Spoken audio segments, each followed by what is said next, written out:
आदर्श अध्यापक। बच्चों को तो सभी कुछ सीखना है, यही उनका मुख्य काम होना चाहिए ताकि वे अपने आप को उपयोगी और सृजनशील जीवन के लिए तैयार करें। साथ ही साथ जैसे जैसे वे बड़े होते जाए, उन्हें अपने अंदर खोज करनी चाहिए कि वह चीज़ या वे चीज़ कौन सी है जिनमें वे सबसे ज़्यादा रुचि लेते हैं और जिन्हें वे अच्छे ढंग से कर सकते हैं। सुप्त क्षमताएं होती है जिन्हें विकसित करना चाहिए। ऐसी क्षमताएं भी होती है जिन्हें खोजा जा सकता है। बच्चों में कठिनाइयों पर विजय पाने की चाह जगानी चाहिए और यह भी कि यह जीवन को विशेष मूल्य देती है। जब व्यक्ति ऐसा करना जान ले तो वह सदा के लिए अवसाद का नाश कर देता है और जीवन में नई रुचि पैदा कर लेता है। हम प्रगति करने के लिए धरती पर है और हमें सब कुछ सीखना है। तुम्हें करना यह चाहिए कि विद्यार्थी जो भी कर रहे हो उसमें रस लेना सिखाओ। यह विद्यार्थियों की रुचिकर चीज करने के समान नहीं है। तुम्हें उनके अंदर ज्ञान और प्रगति के लिए इच्छा जगानी चाहिए। तुम किसी भी काम में, उदाहरण के लिए कमरे में झाड़ू लगाने में रस ले सकते हो, बशर्ते कि तुम उसे एकाग्रता के साथ करो। अनुभव प्राप्त करने के लिए, प्रगति करने और अधिक सचेतन होने के लिए करो। अधिकतर अध्यापक अच्छे विद्यार्थी पाना चाहते हैं। ऐसे विद्यार्थी चाहते हैं जो अध्ययनशील, ध्यान देने वाले हो, बात समझते हो और बहुत सारी चीजें जानते हो और अच्छे उत्तर दे सकते हो, यानी अच्छे विद्यार्थी हो। इससे सब कुछ बिगड़ जाता है। विद्यार्थी पढ़ने और सीखने के लिए किताबें देखना शुरू करते हैं और फिर वे केवल पुस्तकों पर दूसरे जो कहते हैं और लिखते हैं उसी पर निर्भर रहते हैं और वे उस अति चेतन भाग से संपर्क खो बैठते हैं जो अंतर्भाष के द्वारा ज्ञान प्राप्त करता है। प्रायः छोटे बच्चे में यह संपर्क रहता है, परंतु उसकी पढ़ाई की प्रक्रिया में वह खो जाता है। स्मरण शक्ति की अपेक्षा बोध शक्ति को बढ़ाने पर बहुत अधिक बल देना चाहिए। मनुष्य केवल वही अच्छी तरह जानता है जिसे उसने समझ लिया है। जो चीज मनुष्य मंत्र की तरह रट लेता है वह धीरे धीरे धुंधली होती जाती है और अंत में विलीन हो जाती है। जो कुछ तुम समझ जाते हो उसे तुम कभी नहीं भूलते। सबसे बढ़कर यह कि कोई भी चीज कैसे और क्यों होती है, यह बच्चों को समझाने में तुम्हें कभी आनाकानी नहीं करनी चाहिए। अगर तुम स्वयं न समझा सको तो तुम्हें उसे किसी ऐसे व्यक्ति के पास भेज देना चाहिए जो उसका उत्तर देने के योग्य ज्ञान रखता हो, अथवा उसे प्रश्न से संबंध रखने वाली पुस्तकें दे देनी चाहिए। बस इसी तरह तुम धीरे धीरे बच्चे में अध्ययन की रुचि तथा ज्ञान प्राप्ति के लिए अथाक प्रयत्न करने की आदत जगा सकते हो। मैं रामायण, महाभारत की कहानियां और तुलसी, कबीर, मीरा आदि के गीतों पर बहुत जोर देता हूँ। क्या इस प्राचीन चीजों को जारी रखना आपके मार्ग के विपरीत है? हरगिज नहीं। महत्व मनोवृत्ति का है। भूत को भविष्य की ओर उछलने का तख्ता होना चाहिए, प्रगति को रोकने वाली जंजीर नहीं। जैसा कि मैंने कहा, सब कुछ भूतकाल के प्रति तुम्हारी मनोवृत्ति पर निर्भर है। छोटे बच्चों के साथ बहुत धीरज धरना चाहिए और उनके लिए बार बार बात दोहराते जाओ। उन्हें तरह तरह से समझाते जाओ।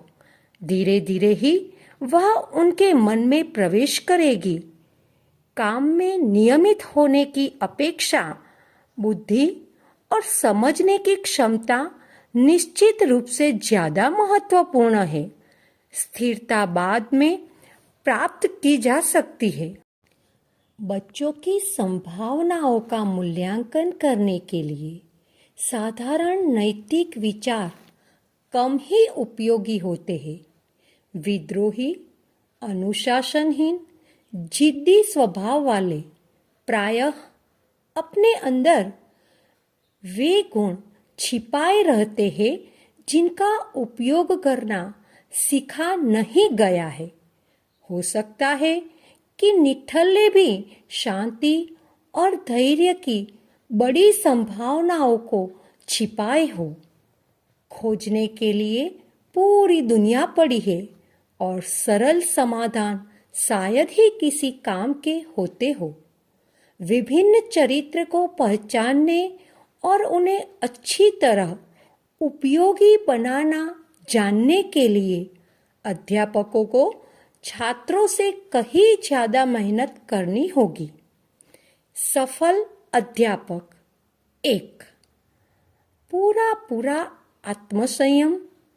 केवल इतना ही नहीं कि अपना क्रोध न दिखलाना, बल्कि सभी परिस्थितियों में पूरी तरह शांत, स्थिर और अविचल बने रहना।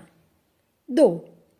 सबसे बढ़कर यह ज्ञान होना चाहिए कि अगर अध्यापक चाहता है कि उसके विद्यार्थी प्रगति करे, तो स्वयं उसे भी हमेशा प्रगति करनी चाहिए।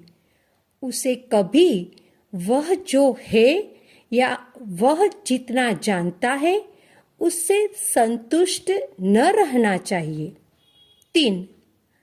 अध्यापक में अपने विद्यार्थियों के प्रति मूलभूत श्रेष्ठता का भाव न होना चाहिए और न ही उनमें किसी के लिए किसी भी तरह की वरीयता या आसक्ति।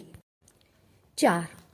उसे यह मालूम होना चाहिए कि आध्यात्मिक दृष्टि से सब समान है और उसके अंदर केवल सहिष्णुता की जगह व्यापक बोध और समझ होनी चाहिए।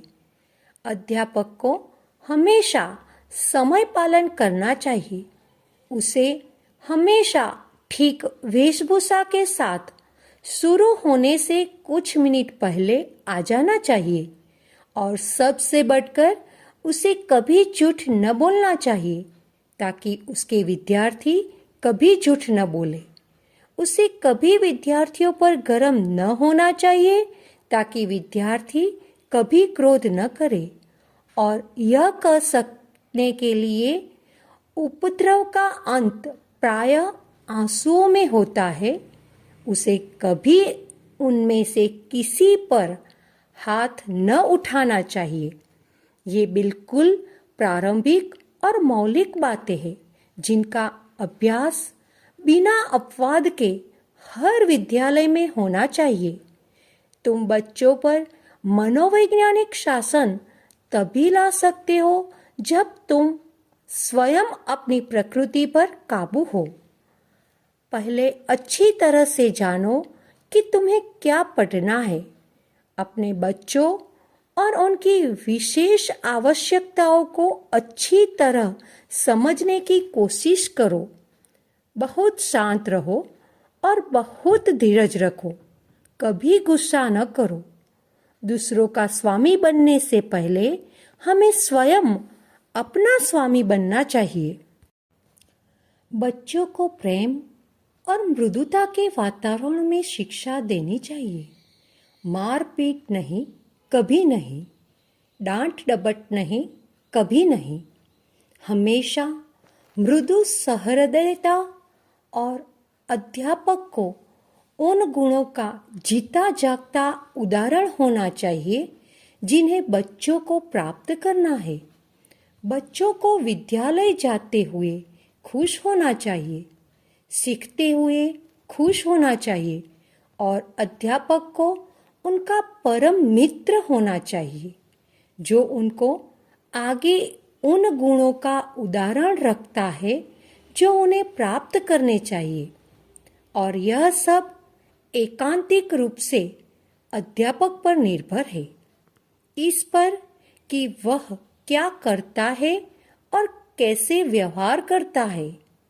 7 वर्ष की अवस्था तक बच्चों को मौज करनी चाहिए।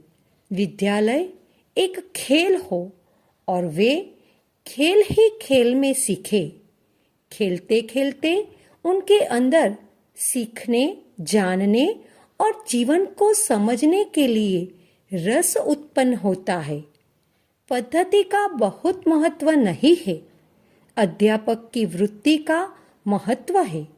अध्यापक को ऐसी चीज नहीं होना चाहिए जिसे दबाव के कारण स्वीकार किया जाता है। वह सदा एक ऐसा मित्र होना चाहिए जिससे तुम प्यार करते हो, क्योंकि वह तुम्हारी मदद और तुम्हारा मनोरंजन करता है। बच्चों को पीटना सख्ती से मना है। सब प्रकार की मार निषिद्ध है, हल्का या तथाकथित मैत्रीपूर्ण धुसा भी। किसी बच्चे को इसलिए मारना क्योंकि वह आज्ञा पालन नहीं करता या नहीं समझता या औरों को तंग करता है, आत्मसंयम के अभाव का सूचक है और यह अध्यापक तथा विद्यार्थी दोनों के लिए हानिकारक है। जरूरत हो तो अनुशासन की कार्यवाही की जा सकती है, पर पूरी तरह शांति के साथ, किसी व्यक्तिगत प्रतिक्रिया के कारण नहीं। यह कभी मत भूलो कि 6 वर्ष से कम का छोटा बच्चा जितना व्यक्त कर सकता है उससे बहुत अधिक जानता है। उदाहरण, सबसे अधिक बलवान प्रशिक्षक है। किसी बच्चे से ऐसा नियम पालन करने के लिए कभी न कहो जिसका अनुसरण स्वयं तुम नहीं करते। स्थिर, शांति, समता, सुव्यवस्था, नियमितता, व्यर्थ के शब्दों का अभाव, ये ऐसी चीजें हैं जिनका अध्यापक को हमेशा अभ्यास करते रहना चाहिए यदि वह चाहता है कि उसके विद्यार्थियों में ये गुण पैदा हो। विद्यालय, अध्यापक और विद्यार्थी दोनों की प्रगति का अवसर होना चाहिए। हर एक को मुक्त रूप से विकसित होने का अवसर मिलना चाहिए। जय माता जी।